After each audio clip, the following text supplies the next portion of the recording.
Hello everyone, my self Deepika. ఈ వీడియోలో AP TET aspirants ఎవరైతే ఉన్నారో వాళ్ళందరికీ ప్రాపర్ గైడెన్స్ అనేది ఈ వీడియోలో ఎక్స్ప్లెయిన్ చేస్తున్నాను. ఈ వీడియోని మధ్యలో ఎక్కడ స్కిప్ చేయకుండా లాస్ట్ వరకు చూడండి. సో ఇప్పటికే ఏపీ టెట్ ఆస్పిరెంట్స్ నా వీడియోస్ చాలా బాగా ఫాలో అవుతున్నందుకు చాలా థ్యాంక్స్ అండి ప్రతి ఒక్కరికి కూడా. సో మీకోసం నేను ఇంపార్టెంట్ కంటెంట్ అనేది మీకు ఎక్స్ప్లెయిన్ చేస్తున్నాను.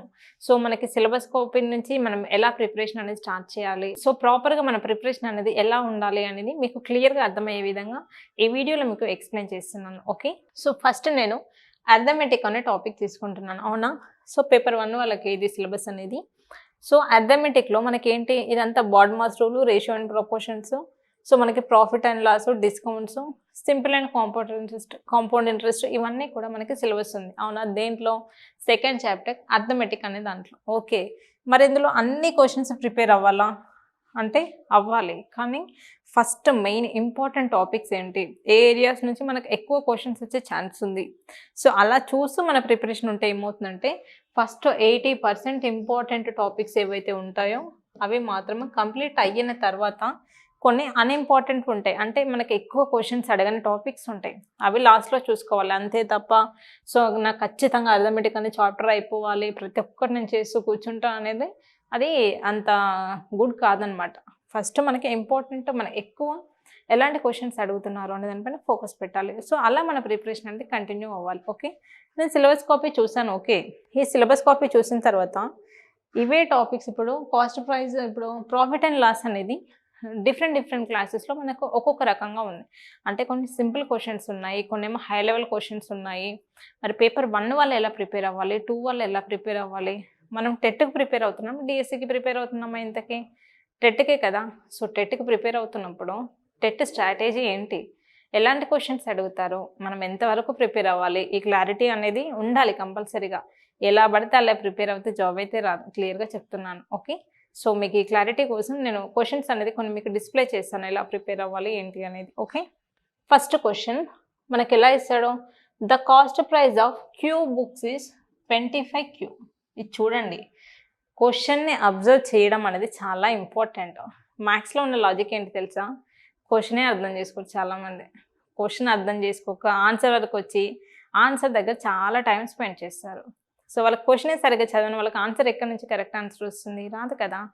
క్వశ్చన్ని 1 time 2 times 3 times చదవండి, పర్లేదు. మీరు ఎప్పుడైతే ఇప్పుడిప్పుడే స్టార్ట్ చేస్తున్నారు కాబట్టి మ్యాథ్స్ అనేది స్టార్టింగ్లో క్వశ్చన్ని అర్థం చేసుకోవడం ఇంప్రూవ్ చేసుకోండి. ఆన్సర్ సంగతి పక్కన పెట్టండి, ఫస్ట్ ఓన్లీ క్వశ్చనే మీకు ఎంతవరకు అర్థమైంది, మీరు క్వశ్చన్ని 100% అర్థం చేసుకుంటున్నారా, 50%?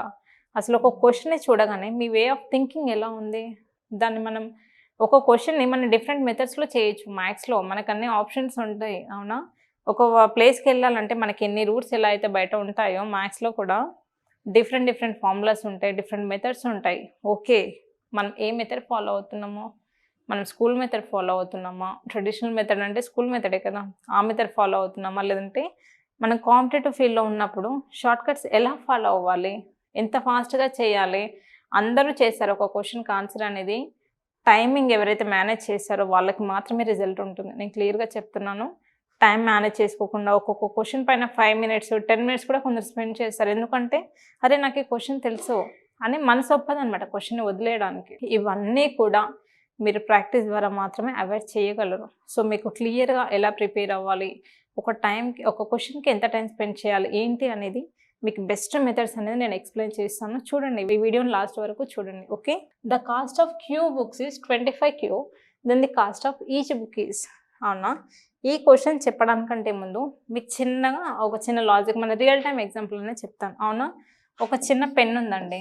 అవునా, ఒక పెన్ యొక్క కాస్ట్ సమ్ 10 rupees అనుకుంటా. Okay, 10 rupees.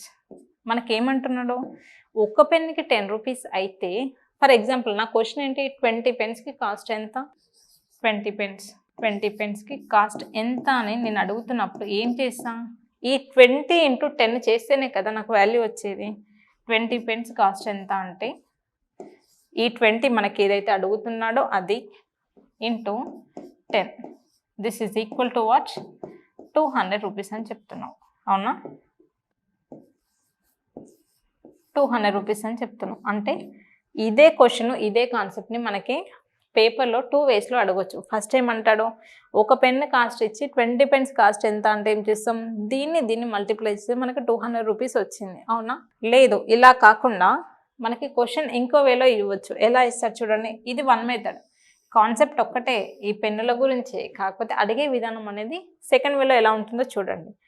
మనకేమి ఇచ్చాడు, ఇదేమో ఫస్ట్ క్వశ్చన్ ఇలా ఇచ్చాడు. సెకండ్ క్వశ్చన్ ఇంకా ఎలా ఇచ్చే ఛాన్స్ ఉంది అంటే 20 పెన్స్కి 200 రూపీస్ అయితే 1 పెన్ ఎంత అని అడుగుతాడు. ఇలా కూడా అడగవచ్చు.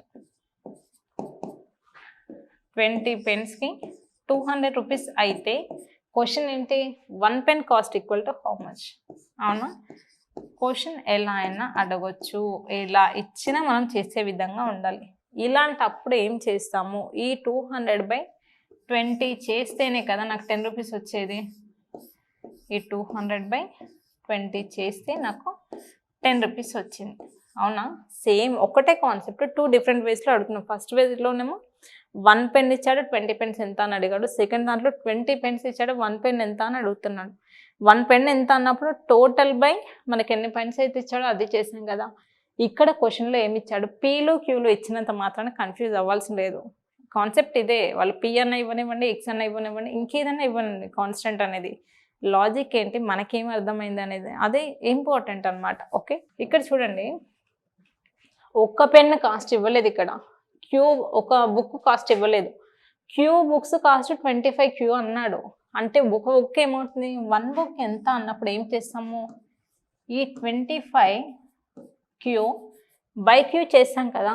ఇది టోటల్ ఎంత, 25Q బై, చూడండి ఇదే కదా టోటల్ అంటే 200 రూపీస్ టోటల్ బై, ఇక్కడ టోటల్ ఎంత 25Q బై, ఈ 20 అనేది ఏంటి, మొత్తం పెన్స్. ఇక్కడ ఏంటి, బుక్స్ కదా టోటల్ అనేది. So 25Q/Q. ఈ క్యూకి క్యాన్సిల్ అయితే నాకు వచ్చే ఆన్సర్ ఏంటి, 25. So which one is answer, option 4. వాళ్ళు కన్ఫ్యూజ్ చేయడం కోసం ఎన్ని వేస్లో ఇచ్చాడు చూడండి. 25/Q ఇచ్చాడు, 25² ఇచ్చాడు, ఓన్లీ Q ఇచ్చాడు, ఓన్లీ 25 ఇచ్చాడు. మనం ఎన్ని రకాలుగా కన్ఫ్యూజ్ అయ్యే ఛాన్స్ ఉందో అన్ని రకాలుగా వాళ్ళు ఆలోచించి మరీ ఆప్షన్స్ ఇస్తారు. సో మనం ఆ ట్రాప్లో పడకుండా ఉండాలి అంటే సో బేసిక్స్ అనేవి చాలా ఇంపార్టెంట్. క్వశ్చన్ని మనం ఎలా థింక్ చేస్తున్నామో, ఎలా చెయ్యాలి అనేది చాలా ఇంపార్టెంట్. ఓకే, చూడండి నేను చెప్పాను కదా ఇందాక, అక్కడేమో బుక్స్ గురించి సేమ్ లాజిక్. ఇక్కడ ఏమి ఇచ్చాడు, the cost of each fan ఇచ్చాడు. అవునా? అప్పుడేమంటున్నాడు, the cost of N fans ఎంత అని అంటున్నాడు. ఒక ఫ్యాన్కి నాకు 1500 అయితే 1 ఫ్యాన్కి 1500 అయితే ఎన్ ఫ్యాన్స్కి ఎంత అంటే ఏం చేస్తాం, ఇందాక చూడండి ఒక పెన్నుకి 10 రూపీస్ అయితే 20 పెన్స్కి ఎంత అంటే ఏం చేసాము, ఈ 20 × 10 చేస్తాం. అవునా? ఇక్కడ ఏం చేయాలి, మన క్వశ్చన్ ఏంటి, ఎన్ ఫ్యాన్స్కి ఎంత అన్నప్పుడు ఏం చేస్తాం, ఓకే, ఈ n × 1500 అంతే కదా. So 1500 n is the correct answer.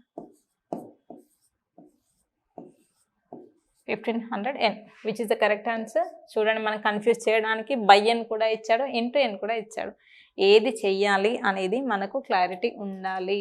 Okay, so ఈ రకంగా వాళ్ళు క్వశ్చన్స్ ఎంత కన్ఫ్యూజ్ అవ్వాలని ఇచ్చినా కూడా మనం కన్ఫ్యూజ్ అవ్వద్దు. అంటే మనం క్లియర్గా 100% క్లారిటీతో మ్యాథ్స్ అనేది నేర్చుకోవాలి. ఎప్పుడైతే 100% క్లారిటీ ఉంటేనే మనకు 100% ఒక క్వశ్చన్ నుంచి 1 మార్క్ వస్తుంది.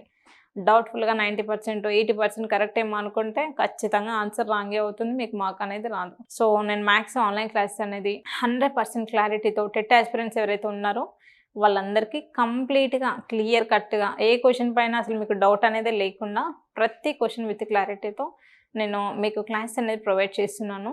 సో ఎవరైతే సీరియస్గా ఎగ్జామ్కి ప్రిపేర్ అవుతున్నారో సో వాళ్ళంతా కూడా కింద స్క్రోల్ అవుతున్న నెంబర్కి కాల్ చేయండి. సో నేను మీకు తప్పకుండా ప్రాపర్ గైడెన్స్ ఇస్తాను. ఈ వీడియోలో మీకు ఏమైనా డౌట్స్ ఉంటే కింద కామెంట్ సెక్షన్లో కామెంట్ చేయండి. Thank you.